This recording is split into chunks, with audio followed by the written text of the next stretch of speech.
A woman accepts a job caring for two paraplegic twins in a strict mansion ruled by a millionaire. Everything changes when she discovers the boys are actually her nephews, the children of her long-lost sister. And the boys, her nephews, had only been waiting for someone to pull them out of the darkness.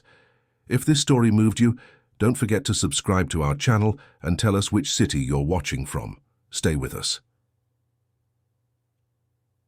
Gaia Hernani stared up at the imposing iron gates of Horizon Manor, the sprawling estate silhouetted against the sky.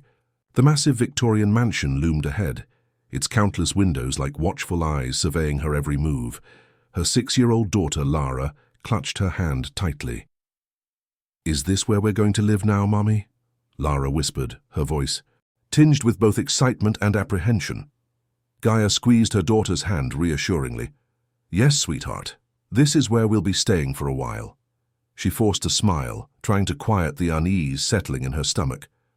The job offer had come at exactly the right moment, or perhaps the most desperate one. 3 months ago, Gaia had been barely making ends meet as a pediatric nurse at Bridgeport Memorial. The hospital had announced layoffs, and as a single mother, with mounting bills and an eviction notice looming, her options had dwindled quickly. Then the advertisement appeared. Live-in caregiver needed for twin boys with special needs. Nursing background required. Generous compensation, room and board included. The salary mentioned had been more than double what she'd been making, the chance to provide stability for Lara, to finally catch up on medical bills and start saving. For her daughter's future education, it seemed like divine intervention. Gaia had responded immediately.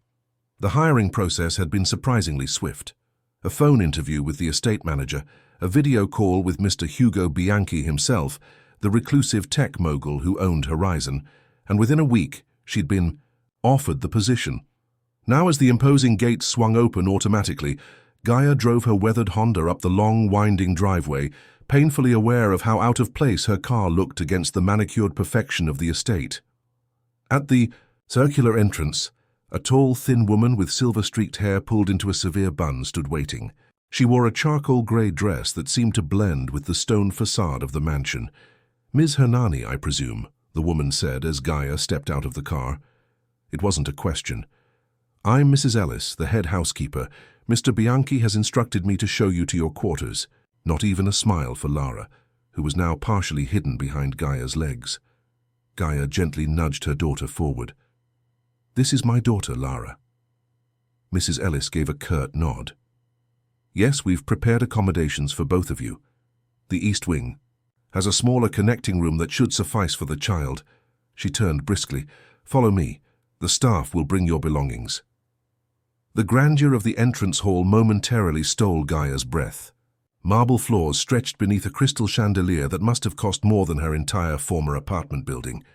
The air carried the scent of lemon polish and something else, a clinical sterility that felt oddly misplaced in such an old, character-rich building.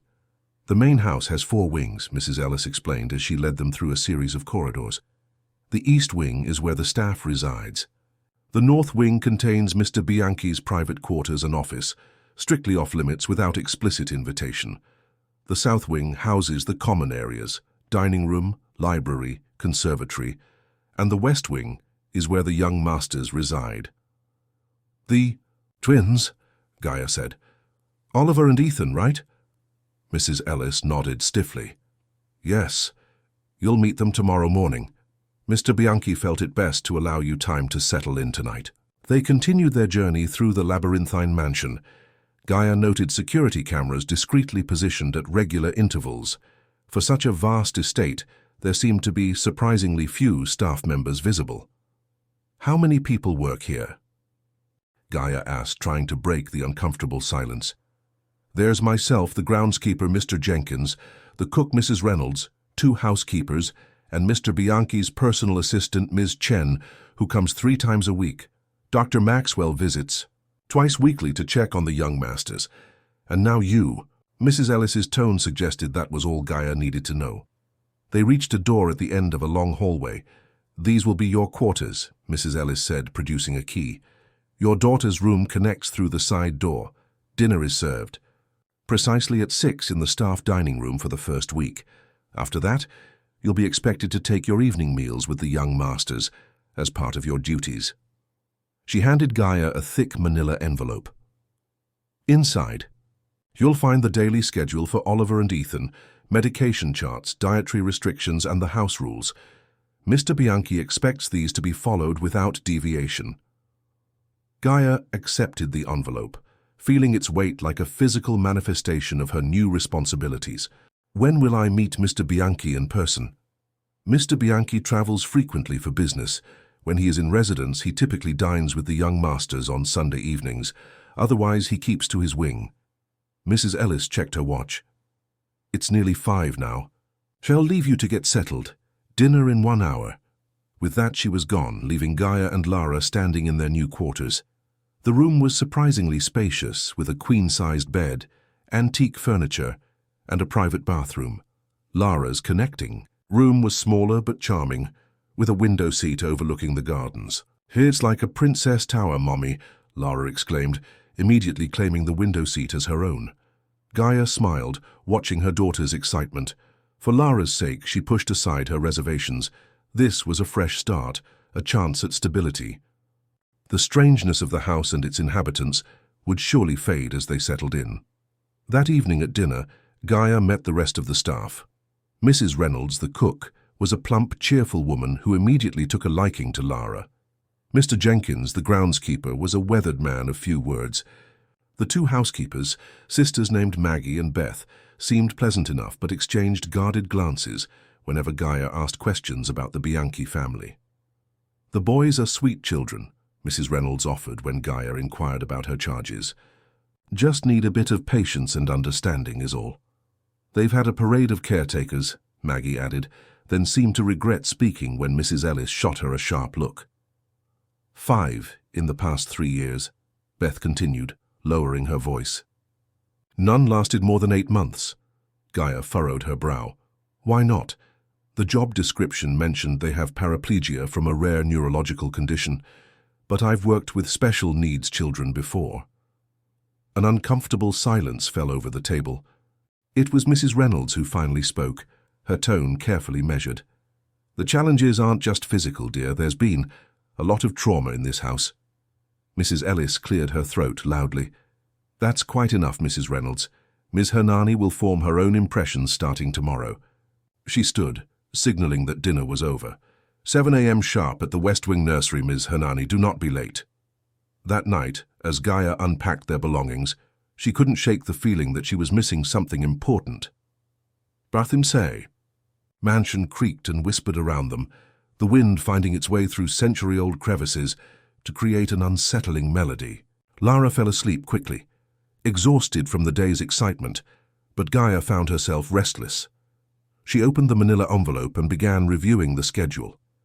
The twins' days were meticulously planned, every minute accounted for.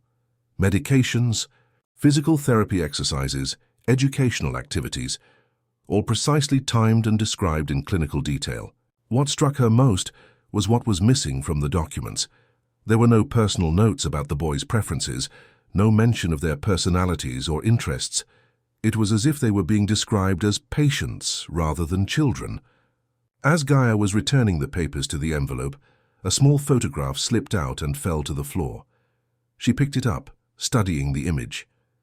It showed 2 identical boys in custom wheelchairs, perhaps 4 or 5 years old, with solemn expressions that seemed out of place on such young faces. They had striking blue eyes and dark hair that curled slightly at the temples. Something about their features tugged at Gaia's memory, creating an odd sense of familiarity she couldn't place. She dismissed it as exhaustion playing tricks on her mind and tucked the photo back into the envelope. Just as she was about to turn off the lamp, Gaia heard a sound, soft but distinct, coming from somewhere in the walls. It was the unmistakable sound of a child crying. She froze, listening intently, but the sound didn't repeat. Telling herself it was just the old house settling or her imagination running wild, Gaia finally turned out the light. Tomorrow she would meet Oliver and Ethan Bianchi, and she needed to be at her best. Whatever secrets Horizon Manor held could wait. As she drifted towards sleep, Gaia couldn't shake the feeling that accepting this job had set something in motion, something that had been waiting for her arrival for a very long time. Dawn broke over Horizon Manor, with tentative fingers of light that seemed reluctant to penetrate the heavy drapes. Gaia had been awake for hours, reviewing the twins' medical files and preparing herself mentally for the day ahead. The information provided was comprehensive yet strangely impersonal, detailed descriptions of their physical condition, but almost nothing about who these children really were. At precisely 7, Gaia stood outside the door to the West Wing nursery, her heart beating a rhythm of anticipation and inexplicable nervousness. She had left Lara with Mrs. Reynolds, who had kindly offered to watch her and show her around the kitchen gardens while Gaia met her charges. Taking a deep breath, she knocked softly on the heavy wooden door. "Enter," called a crisp female voice. The nursery was unlike any Gaia had ever seen. The spacious room was divided into 2 distinct areas, one meticulously arranged with educational materials, physical therapy equipment, and custom-designed furniture to accommodate the twins. Wheelchairs. The other transformed into a miniature scientific laboratory with microscopes, specimen collections, and walls covered in complex diagrams that seemed far beyond the comprehension level of 8-year-old children. A woman in her 40s with a tight blonde bun and wire-rimmed glasses stood by one of 2 identical beds where the twins still lay. She wore a white medical coat over a blue dress. "I'm Nancy Winters, the twins' previous caretaker," she said without preamble. "I'll be here for the transition week before I leave for my new position." The formality in her tone suggested this was more protocol than personal preference. Gaia extended her hand, which Nancy shook briefly. "And these are Oliver and Ethan Bianchi," Nancy continued, gesturing to the beds. Gaia turned her attention to the children and felt an immediate tug of empathy. The twins were identical in every way: thin frames, serious blue eyes, and dark hair that curled slightly at the temples. They watched her with an intensity that felt beyond their years, their expressions guarded but curious. "Hello, Oliver." "Hello, Ethan," Gaia said warmly, approaching slowly. "I'm Gaia. I'm looking forward to getting to know both of you." Neither boy responded verbally, but the one on the left tilted his head slightly in acknowledgement. "That's Oliver," Nancy provided. "He's 3 minutes older than Ethan.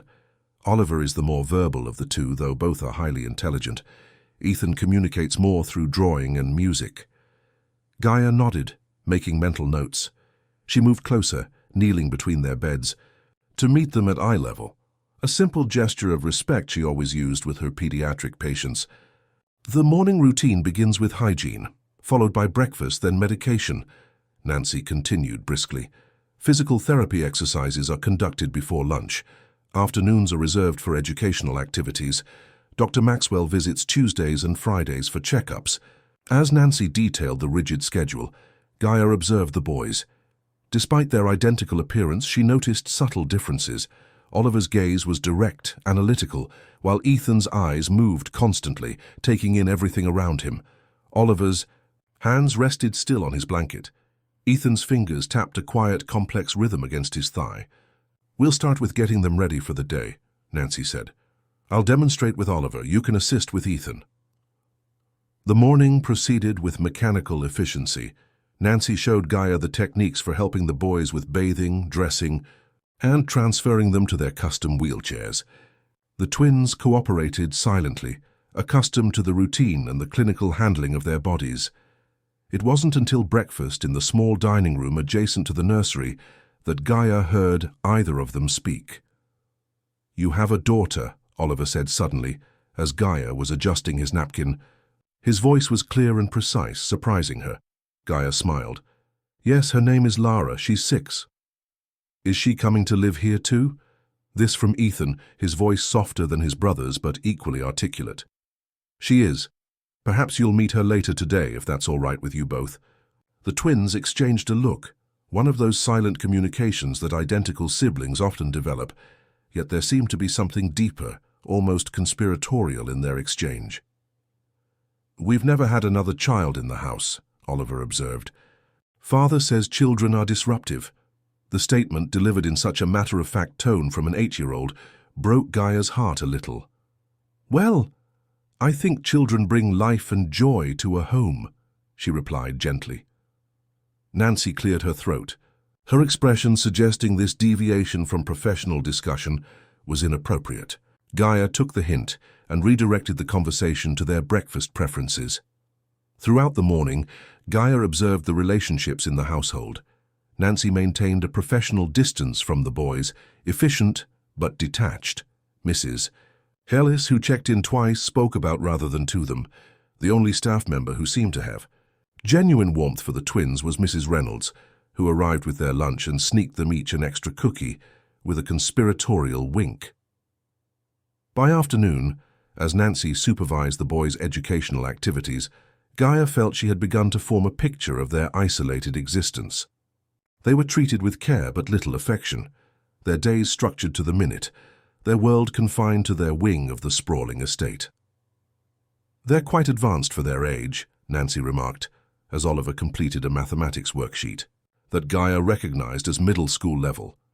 "Mr. Bianchi insists on an accelerated curriculum. Both boys have photographic memories and IQs well above average. What about playtime, friends, normal childhood experiences?" Gaia asked quietly. Nancy's expression tightened. "Mr. Bianchi believes their condition necessitates a controlled environment. Social interactions are limited to prevent emotional distress that might trigger neurological episodes." Before Gaia could probe further, the nursery door opened, and a slender Asian woman in an impeccable business suit entered. "Ms. Hernani, I'm Vivian Chen, Mr. Bianchi's personal assistant." Gaia stood to greet her. "Nice to meet you. Mr. Bianchi would like to speak with you in his study." It wasn't a request. After ensuring the twins were comfortable with Nancy, Gaia followed Ms. Chen through the labyrinthine corridors of Horizon, noting how the decor grew increasingly modern as they approached the north wing. Ms. Chen moved with efficiency, barely making eye contact as she led the way. "Mr. Bianchi values his privacy," she explained as they walked. "He's very particular about the twins' care. The previous caretakers struggled to adapt to his standards." They stopped before an imposing oak door. Miss Chen knocked precisely 3 times. "Enter," called a deep voice from within. Hugo Bianchi's study was a stark contrast to the Victorian opulence of the rest of the mansion. Sleek, minimalist furniture, state-of-the-art technology, and walls of glass overlooking the estate grounds created an ultra-modern space that reflected its occupant. Hugo Bianchi himself stood behind a massive desk, his tall frame silhouetted against the afternoon light. In his early 40s, he had the kind of commanding good looks that graced business magazines and tech conferences, sharp features, dark hair graying slightly at the temples, and piercing blue eyes that assessed Gaia with clinical precision. "Ms. Hernani," he said, his voice as controlled as his environment. "Please sit." Gaia took the offered chair, acutely aware of the power dynamic in the room. Ms. Chen remained standing by the door, tablet in hand. "I trust your accommodations are satisfactory?" It was delivered as a courtesy rather than a genuine inquiry. "Yes, thank you. They're very comfortable." Bianchi nodded once. "Good. I wanted to personally welcome you to Horizon and clarify my expectations." He moved around the desk, perching on its edge in a carefully calculated gesture of casual authority. "The care of my sons is understandably my highest priority. Their condition requires absolute consistency and careful management." "I understand, Mr. Bianchi. I've reviewed their medical files extensively." "Medical understanding is only part of the equation, Ms. Hernani. Equally important is your ability to maintain the environment I've created for them." His gaze was unwavering. "The rules of this household exist for a reason. Deviations, however well-intentioned, can have consequences." There was something in his tone, a warning wrapped in civility that raised Gaia's internal alarms, but she maintained her professional composure. "Of course, I'm committed to providing the best care possible for Oliver and Ethan." "I'm pleased to hear that." Bianchi straightened, moving back behind his desk. "My brother, Samuel, handles all legal and financial matters for the estate. He'll be visiting next week to finalize your employment contract. He picked up a pen, signaling the meeting was concluding. One more thing, I understand you've brought your daughter to live here. Yes, Lara, she's 6. Something flickered across Bianchi's expression, so brief Gaia almost missed it. I expect her presence will not interfere with your duties. The twins' schedule must remain undisturbed. I assure you it won't be a problem. Bianchi nodded, his attention already shifting to documents on his desk. That will be all for now, Ms. Hernani. Ms. Chen will show you back to the West Wing. As Gaia followed Ms. Chen back through the mansion, she couldn't shake the feeling that something wasn't right. Hugo Bianchi's concern for his sons seemed genuine, yet there was an underlying current she couldn't quite identify. Control disguised as care, perhaps. When she returned to the nursery, she found the twins engaged in their afternoon studies, but their eyes immediately tracked to her as she entered. Even Nancy seemed to notice their unusual interest. "Did you meet Father?" Oliver asked without preamble. "Yes, I did." "Did he ask about us?" Ethan's question was soft, hopeful. Gaia hesitated, unwilling to lie but not wanting to hurt them. "He spoke about how important your care is to him." The boys exchanged another of their looks, a silent conversation to which she wasn't privy. Then Oliver returned to his work, but Ethan continued watching her with those perceptive eyes that seemed to see far more than an 8-year-old should. Later that evening, after settling the twins for the night, Gaia reunited with Lara in their quarters. Her daughter bubbled with excitement over the gardens, the kitchen, and Mrs. Reynolds' cookies. Gaia listened, grateful for her child's resilience and adaptability. As Lara chattered on, Gaia unpacked the last of their belongings. From a small wooden box, she carefully removed a silver necklace, a crescent moon pendant that had been her most treasured possession since childhood. "Is that your special necklace, Mommy?" Lara asked, noticing the pendant. "Yes, sweetheart, my moon necklace." Gaia ran her thumb over the familiar shape. "My mother gave it to me and her mother gave it to her." She didn't mention that an identical necklace had once belonged to her sister, Rebecca, the sister who had disappeared 7 years ago and was presumed dead after a boating accident that had never fully been explained. As Gaia clasped the necklace around her neck, a strange chill passed through her. For a brief moment, she thought she heard that same soft crying from the night before, distant yet somehow intimate, as if calling specifically to her. She moved to the window, gazing out at the moonlit grounds of Horizon Manor. Somewhere in this maze of stone and secrets were answers to questions she hadn't even formed yet. And somehow she felt with unnerving certainty those answers were connected to the 2 solemn-eyed boys who had already begun to claim a space in her heart. 3. Weeks into her position at Horizon Manor, Gaia had established a rhythm that felt almost normal. The twins had warmed to her considerably, more than Nancy Winters had predicted upon her departure. While Oliver remained somewhat reserved, Ethan had blossomed under Gaia's care, his previously rare smiles now appearing several times daily. Most surprising was the twins' reaction to Lara. Despite Mr. Bianchi's initial concerns, Gaia had gradually introduced her daughter into the boys' routine, beginning with short visits that grew longer as their comfort increased. Now Lara spent several hours each day in the nursery, her natural exuberance bringing a lightness to the previously sterile environment. "Children need other children," Gaia had insisted when Mrs. Ellis expressed disapproval. "Social development. Here's just as important as academic progress." What she didn't say was how the twins' faces had transformed the first time Lara had skipped into the room, fearlessly approaching their wheelchairs and asking if they wanted to hear about the butterflies she'd seen in the garden.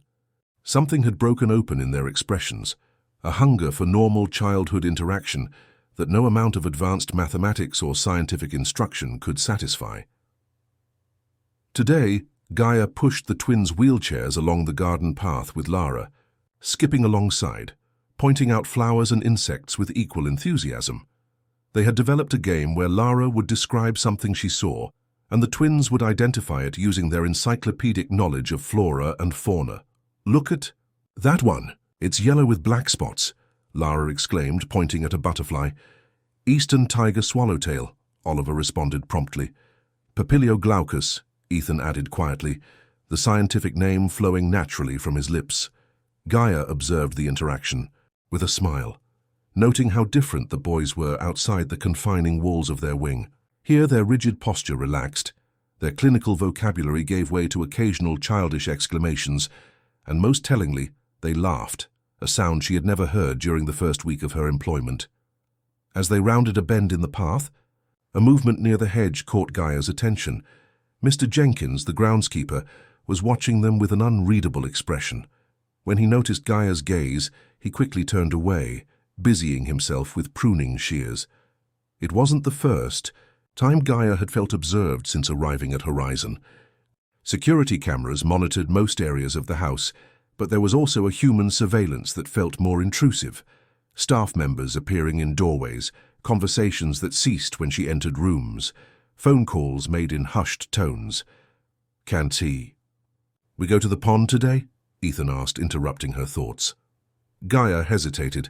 The pond at the far edge of the property wasn't on their approved route. "I don't know if that's on today's schedule." "Please?" Ethan's voice held an unusual insistence. "I've been dreaming about it." The comment struck Gaia as odd. "You've been to the pond before?" Oliver shot his brother a warning. Glanced so quick Gaia almost missed it. "No," Ethan said, suddenly subdued. "But I've seen pictures in books. Father has a collection of photographs of the estate." Something about the exchange felt off, but Gaia attributed it to the boys' isolation. "Perhaps another day, when we've cleared it with Mrs. Ellis." They continued their walk, but the earlier lightness had diminished. When they returned to the house, Mrs. Ellis was waiting in the entrance hall, her thin lips pressed into a disapproving line. "Miss Hernani, a moment, please." She gestured Gaia aside, while Lara chatted animatedly to the twins. "Mr. Bianchi's brother has arrived earlier than expected. He wishes to speak with you immediately." Gaia checked her watch. "The boys are due for their medication in 20 minutes. "I'll see to it," Mrs. Ellis replied. "Mr. Samuel Bianchi is waiting in the library. He doesn't appreciate being kept." "Waiting?" With a sigh, Gaia instructed Lara to stay with the twins under Mrs. Ellis's supervision and made her way to the South Wing Library. She had heard about Samuel Bianchi from the staff, Harvard-educated attorney, the calculating business mind behind his brother's technical genius, and by all accounts, a man who inspired more fear than respect among the household. The library. Doors were open, revealing an impressive two-story room lined with leather-bound volumes. A man stood by the fireplace, his back to her, examining something in his hands. Even from behind, the resemblance to Hugo Bianchi was evident, the same tall, commanding frame, the same assured posture of someone accustomed to being obeyed. "Mr. Bianchi, I'm Gaia Hernani." Samuel Bianchi turned, and Gaia was struck by how the similarities to his brother ended with his physical bearing. Where Hugo's features were handsome if severe, Samuel's face was harder, sharper, a sculptor's chisel taken too far. His eyes, the same piercing blue as his brother's and his nephew's, held none of the occasional warmth Gaia had glimpsed in Hugo's gaze when he spoke of his sons. "Ms. Hernani," he acknowledged, setting down what appeared to be a small silver object on the mantelpiece. "I've been reviewing your employment file." He gestured to a leather portfolio on a nearby table. Gaia noticed it was significantly thicker than the paperwork she had provided during her application. "My brother has spoken highly of your care for the boys these past weeks." His tone suggested this was unusual. "They seem to have formed an attachment to you more quickly than with previous caretakers." "They're wonderful children," Gaia replied simply. "Intelligent, sensitive, deserving of affection." Samuel's mouth quirked in what might have been amusement or disdain. "Indeed, though I would caution against becoming too emotionally invested. The position is, after all, professional in nature." There was something calculating in his assessment that made Gaia uncomfortable. "I believe children respond best to genuine care. It doesn't compromise my professionalism." A.K. Matter of opinion. Samuel moved to the table, opening the portfolio. "What interests me more is your background, Ms. Hernani, specifically the gaps in it." Gaia tensed. Gaps? You were quite thorough in documenting your professional history, education, even your daughter's medical records. He flipped through several pages. Yet you provided minimal detail about your family background. No mention of parents, siblings. He looked up sharply. One might wonder why. The question hit too close to personal wounds. Gaia preferred not to revisit. My parents passed away when I was in nursing school. I have no living immediate family. It didn't seem relevant to my qualifications. Everything is relevant when it comes to who cares for my nephews. Samuel closed the portfolio with a snap. The Bianchi family values privacy, Ms. Hernani, as I'm sure you've noticed. We also value loyalty and discretion. He reached into his jacket pocket and withdrew a document, sliding it across the table toward her. A more comprehensive confidentiality agreement than the one you initially signed. My brother can be imprecise in legal matters. Gaia glanced at the document without touching it. May I ask what prompted this? Standard procedure when a caretaker passes the initial probation period. His smile didn't reach his eyes. Consider it a formality. Something in his demeanor made Gaia hesitate. I'd like to review it properly before signing. A flash of annoyance crossed Samuel's face before it was quickly masked. Of course. Take your time. Until tomorrow morning. He checked his watch. I believe the boys will be expecting you for their afternoon activities. Gaia recognized the dismissal. As she turned to leave, her gaze caught on the small silver object Samuel had placed on the mantelpiece. It was a broken fragment of what appeared to be a pendant, curved like a portion of a crescent moon. Her heart stuttered for a moment. The shape was hauntingly familiar, reminiscent of her own necklace, though this piece was clearly broken. Before she could get a better look, Samuel stepped into her line of sight. One more thing, Ms. Hernani.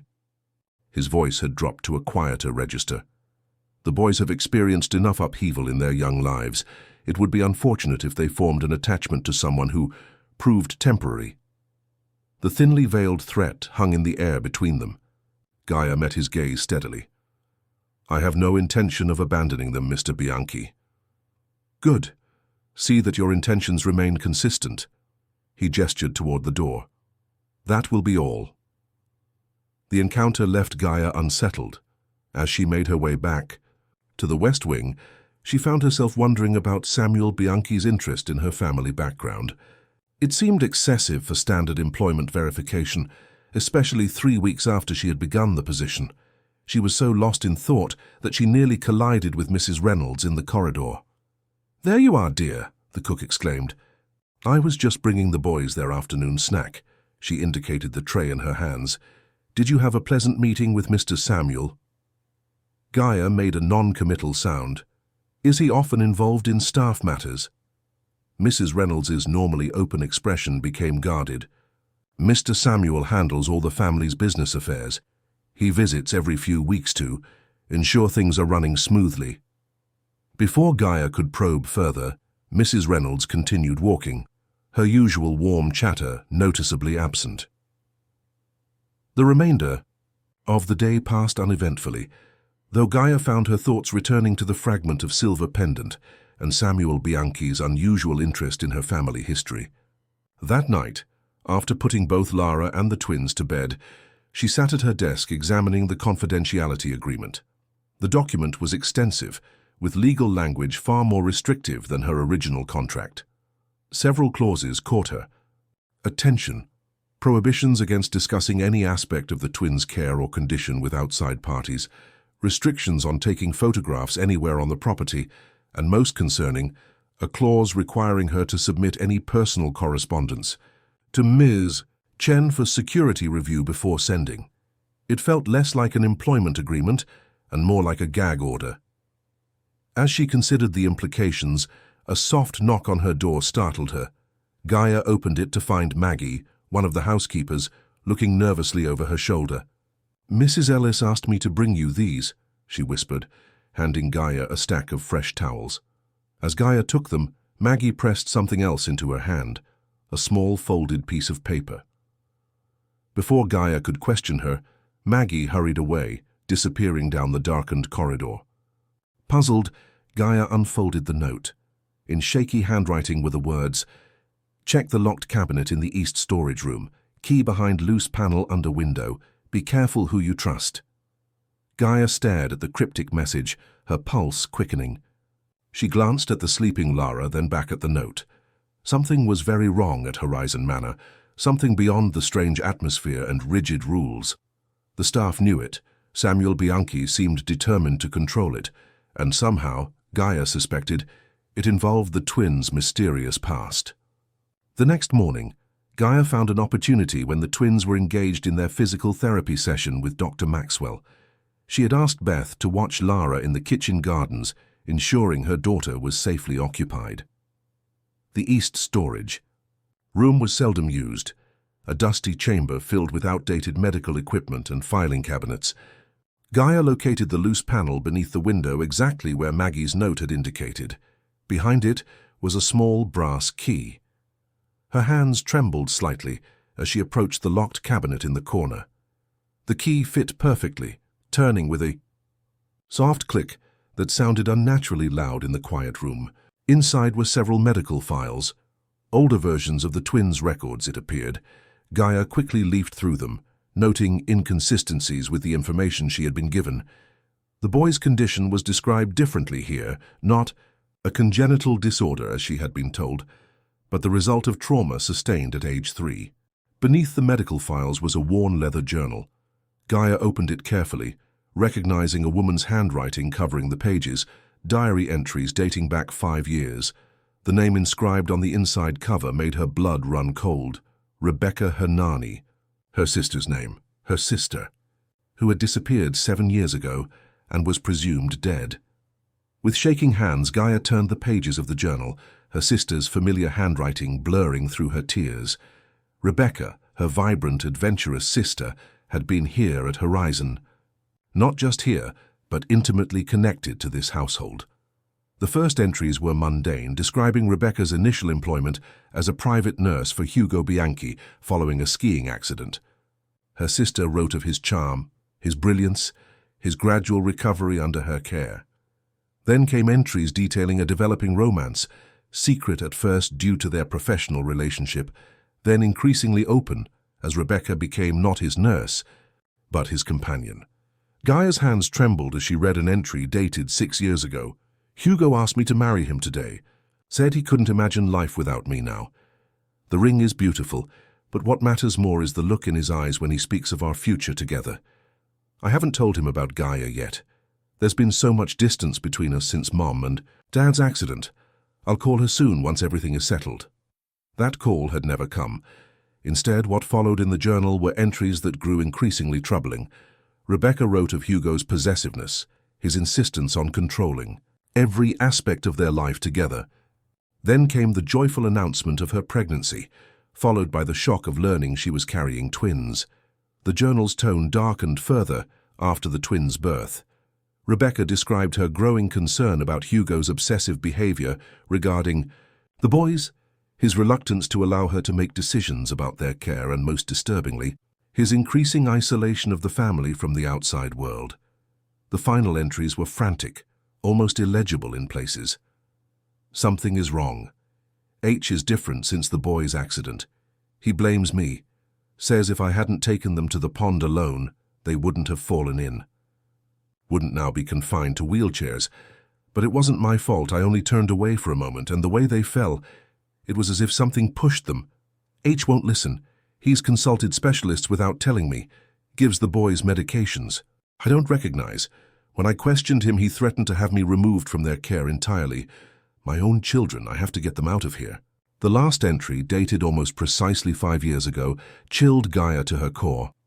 "H's brother arrived today. Samuel terrifies me in ways H never has. Cold, calculating.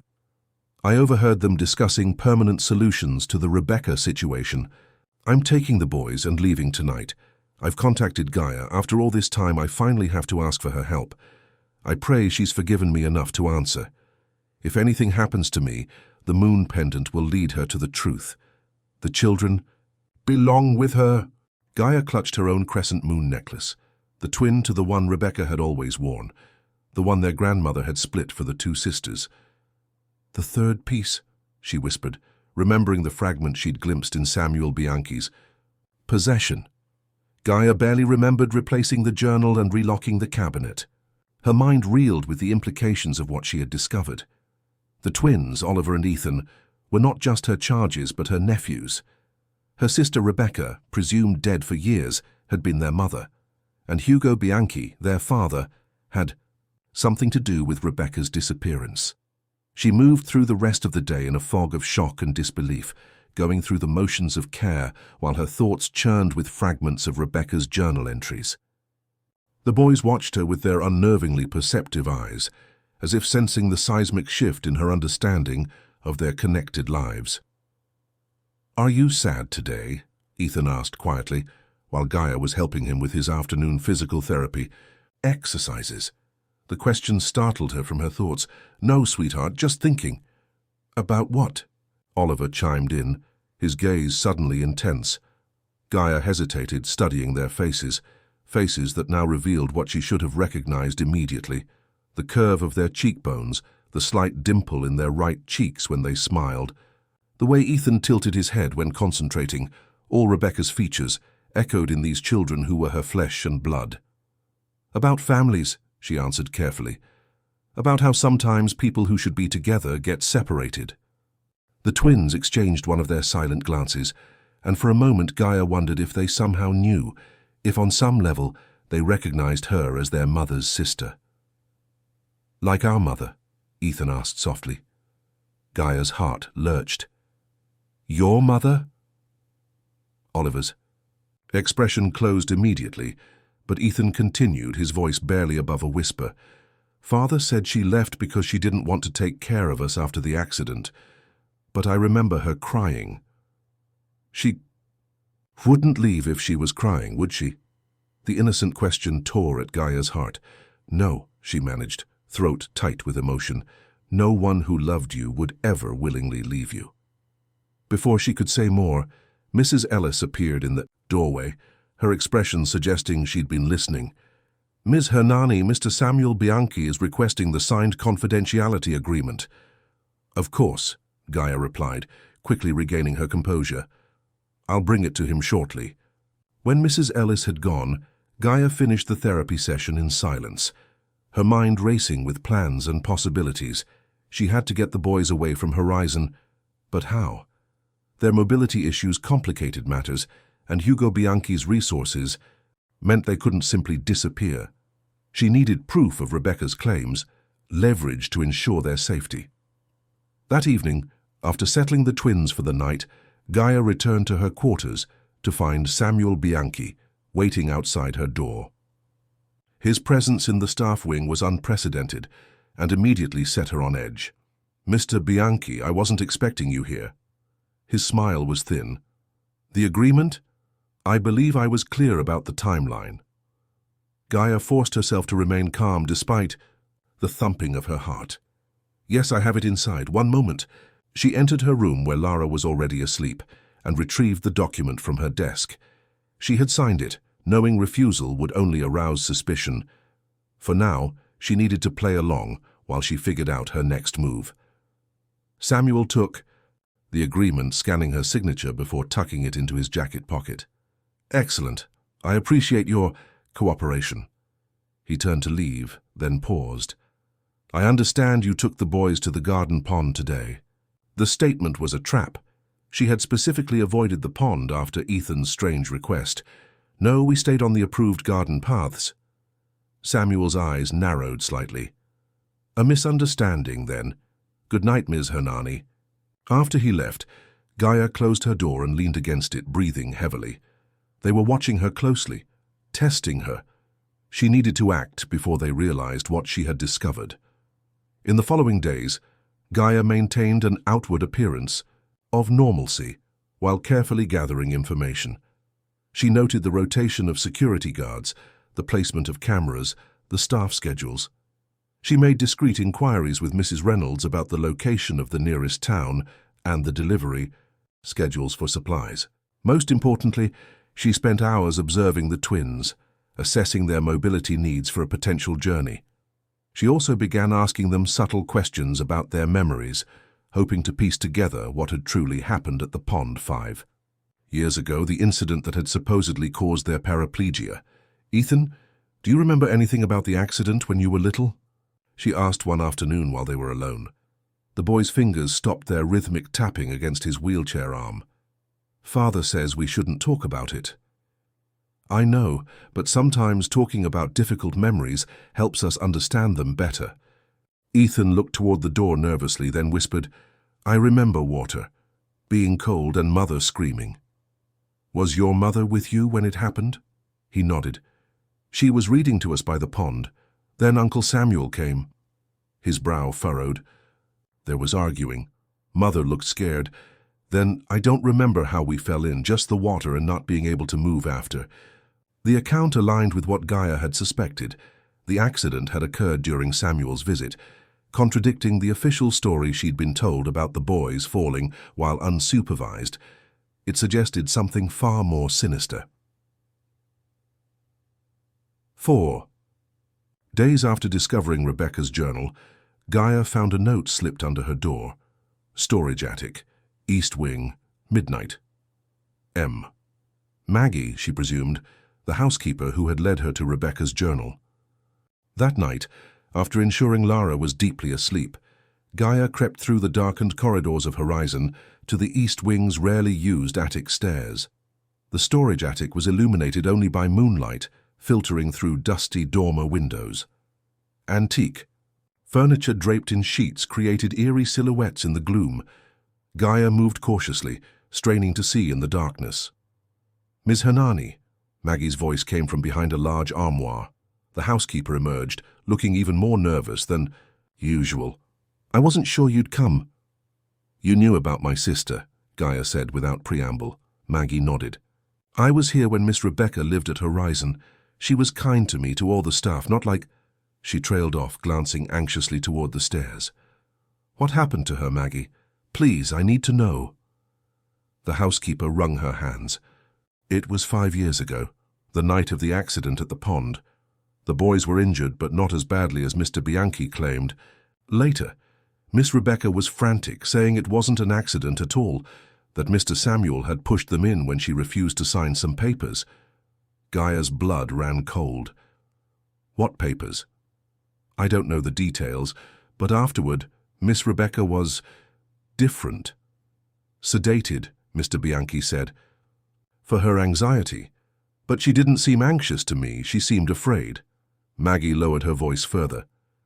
2 weeks later, she was gone. Mr. Bianchi told everyone she'd abandoned the family, couldn't cope with the boy's condition. But the night before she disappeared, I heard her screaming from the north wing, Mr. Bianchi's quarters. And no one investigated? The police? Mr. Bianchi is a powerful man, Ms. Hernani. The local authorities depend on his donations. The official report said she took a boat out on the lake alone and drowned. No body was ever found. Gaia struggled to process the horror of what she was hearing. "But you don't believe it?"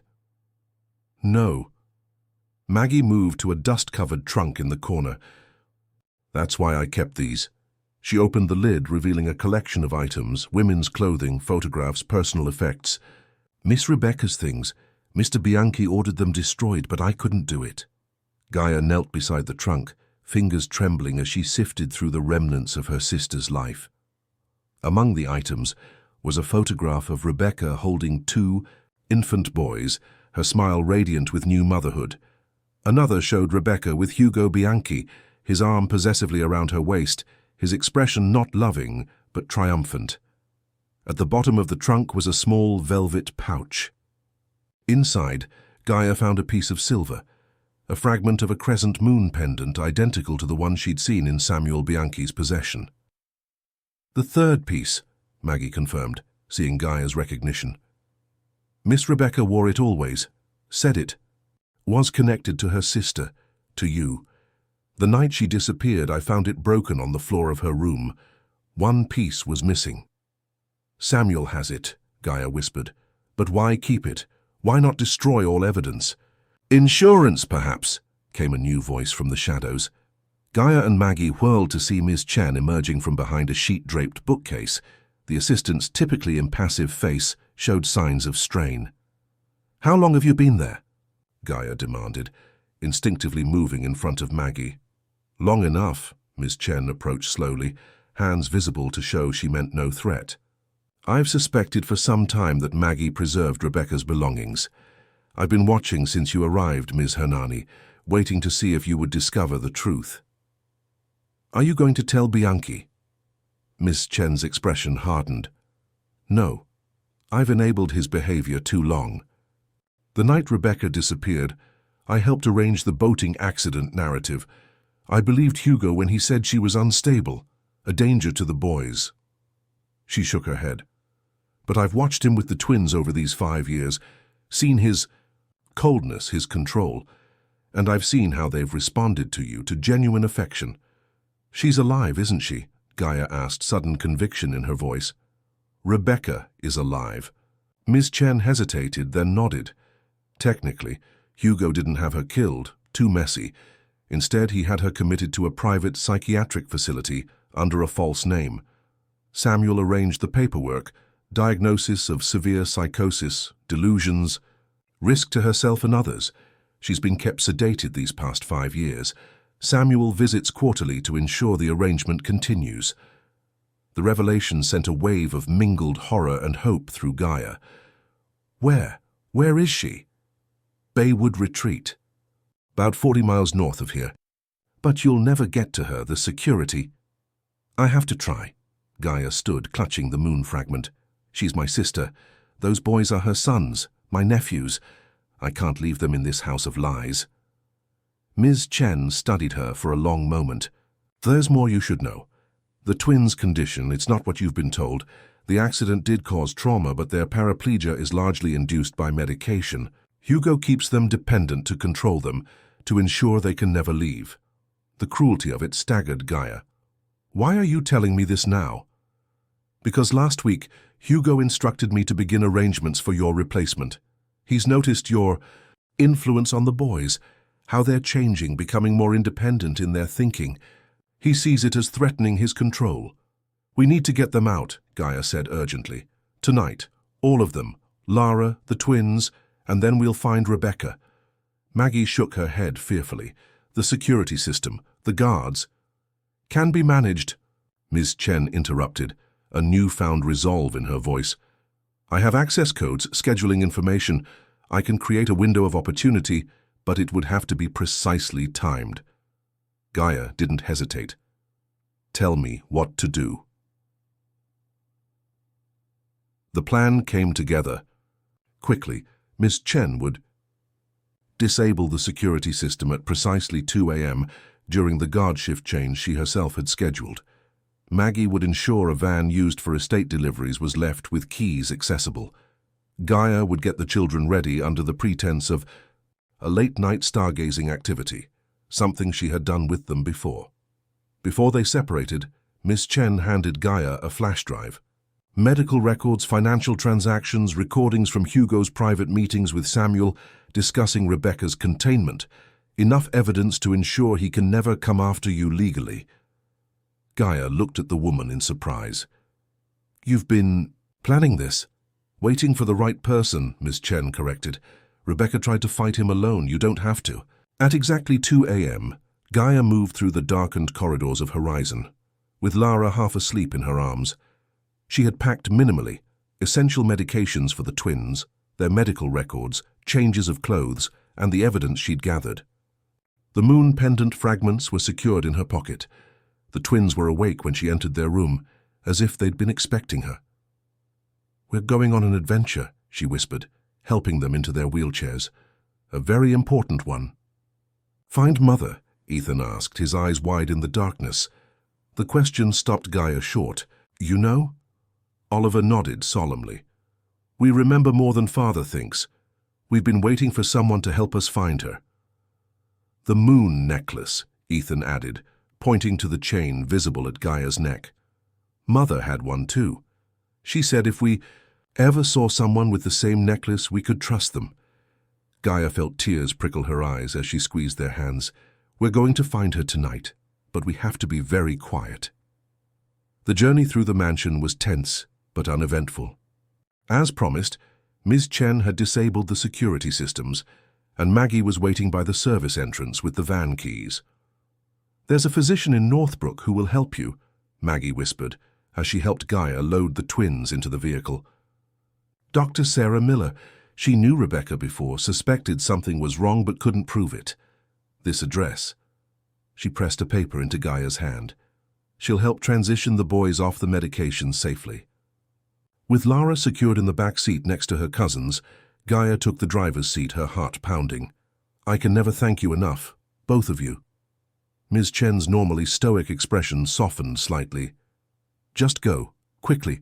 I've arranged for the systems to reactivate at 3 a.m., which should give you enough lead time before they discover you're gone."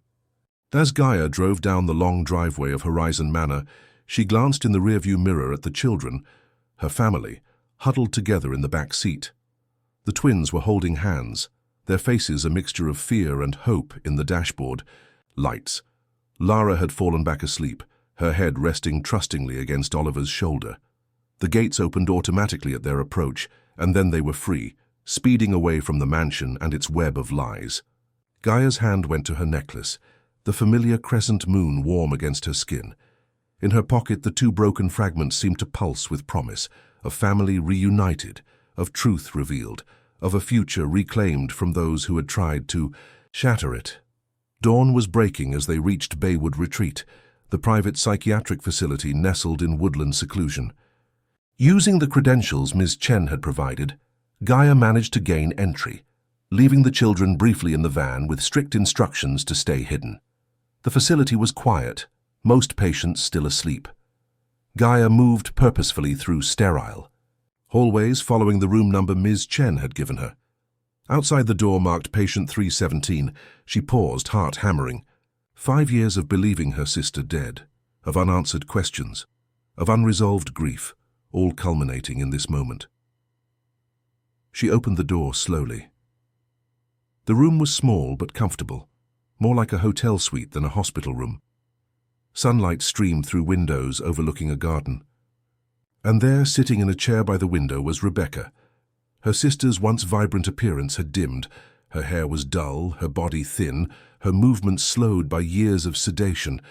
But when she turned at the sound of the door, her eyes, the same eyes Gaia saw every day in Ethan's thoughtful gaze, and Oliver's analytical stare, widened in recognition. "Gaia?" The name was a whisper, disbelieving. "Is it really you or another dream?" Gaia crossed the room in 3 strides, gathering her sister into her arms. "It's me, Becca. I'm real, and I've found you." Rebecca clung to her, trembling. "The boys?" "My boys? Safe, they're with me. We've come to take you home." Rebecca pulled back, fear crossing her face. "Hugo, he'll never has no power over any of us anymore," Gaia said firmly, producing the flash drive. "We have everything we need to ensure he can never hurt us again." As understanding dawned in Rebecca's eyes, Gaia reached into her pocket and withdrew the moon pendant fragments. She laid them alongside her own necklace on the small table between them, 3 pieces of a shattered whole. "Remember what Grandma told us when she gave us these?" Gaia asked softly. "That no matter how far apart we might go in life, we would always find our way back to each other." She arranged the pieces so they formed a complete crescent. "The moon always returns even after the darkest night." Rebecca touched the fragments with trembling fingers. "The boys, they must be so big now." "They are. And they've waited so long to see you."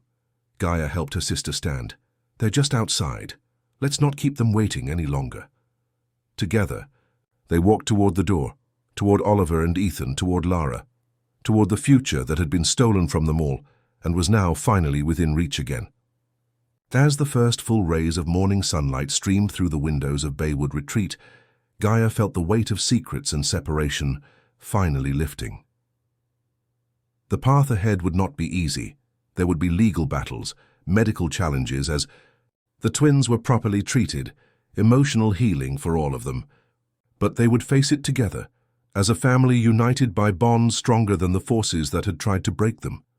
And it had all begun with a job listing, a desperate mother seeking security for her child, and a crescent moon pendant that had guided her home to a truth that had been waiting to be discovered.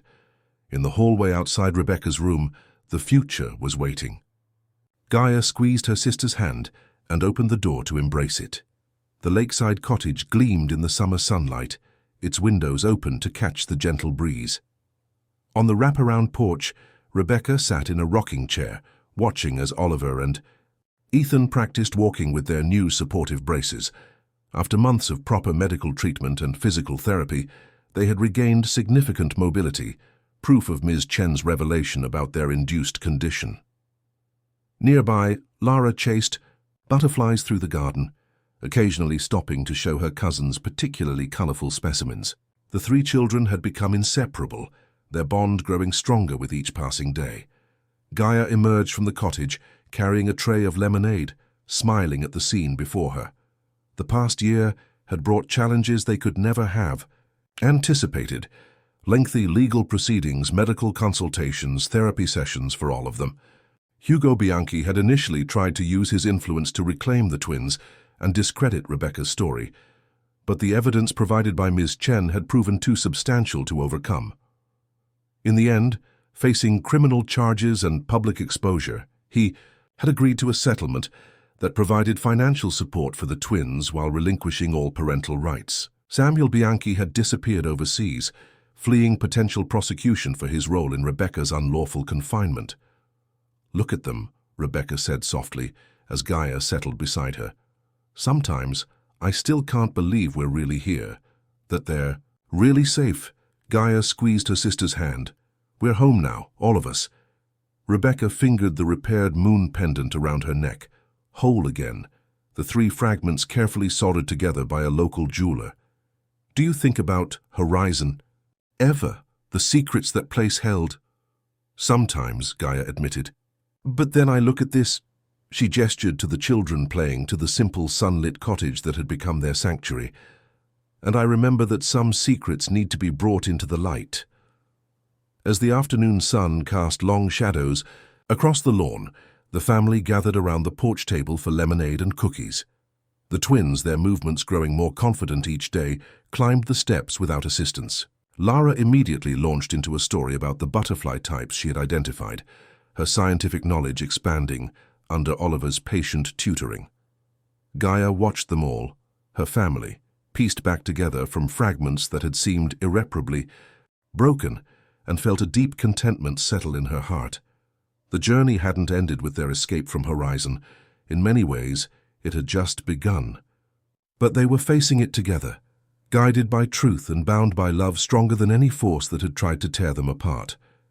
The moon pendant caught the fading sunlight, sending a prism of colors dancing across the porch floor, a reminder that even in the darkest night, light always finds a way to return. Dear listeners, we hope the tale of Gaia, Rebecca, and their journey to reunite their shattered family has moved you. Some secrets are meant to be uncovered, and some bonds can never truly be broken, even when forced apart by darkness and deception. If this story of resilience and family reconnection has touched your heart, please consider subscribing to our channel and giving this video a like. Every day we bring you unique stories that explore the complexity of human relationships and the power of truth to overcome even the most carefully constructed lies. Our team has put together a special playlist featuring similar emotional journeys of family, sacrifice, and redemption. You'll find it by clicking the link to your left. We'd also love to hear your thoughts in the comments below. What would you have done in Gaia's position? How far would you go to uncover the truth about someone you loved? Join our community of storytellers and listeners as we continue to share narratives that